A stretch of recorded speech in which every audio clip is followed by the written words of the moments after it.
అలాగే touch reflection, గప్పుని వెనక నుంచి ఎవరు గప్పుని వచ్చి కొడతాడు, వీటి మీద కొడతాడు, ఆ గప్పుని వెనక్కి తిరిగి చూడటం, లేదా వెనక ఏమన్నా పడుతుంది, లేదా మనం చీకట్లో వెళ్తుంటే మన కాళ్ళకి ఏదో తగులుతుంది, తెలిసినప్పుడు అది ఏమిటది తాడా లేదా వైరా పామా, ఇమీడియట్గా దాన్ని గప్పుని బయటికి రావటము, అటు పరిగెత్తటము ఇటు పరిగెత్తటము, ఇదంతా కూడా మిడ్ బ్రెయిన్ చేస్తుంది.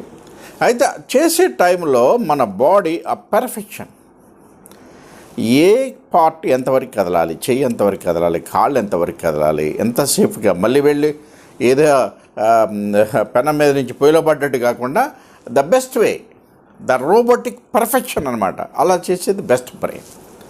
అలాగే ఈ ఫేషియల్ ఎక్స్ప్రెషన్స్ అన్నీ కూడా ఆ మిడ్ బ్రెయిన్ వల్లే జరుగుతుంటాయి. ఫేషియల్ ఎక్స్ప్రెషన్స్, ముఖ కవళికలు, ఏ మాటలకు అందని భావాన్ని ఈ ముఖం పలికిస్తుంది. ఇదొక మగ భాష. ఒక సమస్య వచ్చినప్పుడు ఎన్నో చెప్పాలనుకుంటాం, కానీ చెప్పలేం. నోటితో చెప్పలేని అనేక విషయాలను ఒక్క ఎక్స్ప్రెషన్ అతి స్పష్టంగా చెప్పగలుగుతుంది. ప్రపంచ చలనచిత్ర చరిత్రలో ఎందరో నటీనటులు ఈ ఎక్స్ప్రెషన్, ఫేషియల్ ఎక్స్ప్రెషన్లో దిట్టలైన వారిని మాత్రమే ప్రేక్షకులు ఆరాధ్య దేవతల్లాగా ఆరాధించారు. వారు ఈ ప్లానెట్ను వదిలిపోయినా వారి ఫుట్ స్టెప్స్ మాత్రం ఇక్కడే ఉండిపోయాయి. ఈ ఫేస్లో టోటల్గా 42 మజిల్స్ ఉంటాయి.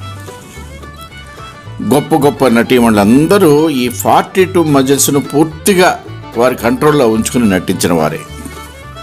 ఒక 60-70% మజిల్స్ని ఎక్స్ప్లాయిట్ చేసిన నటీనటులు కూడా గొప్ప ఆర్టిస్టులుగానే గుర్తింపు తెచ్చుకున్నారు.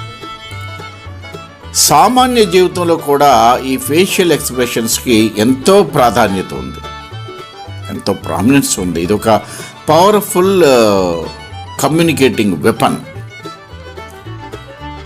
ఈ మజిల్స్ స్కల్ పై భాగంలో, చర్మం కింద భాగంలో టిష్యూలతో ముడిపడి ఉంటాయి. ఈ 42 మజిల్స్ని మనం 5 రకాలుగా విభజించవచ్చు.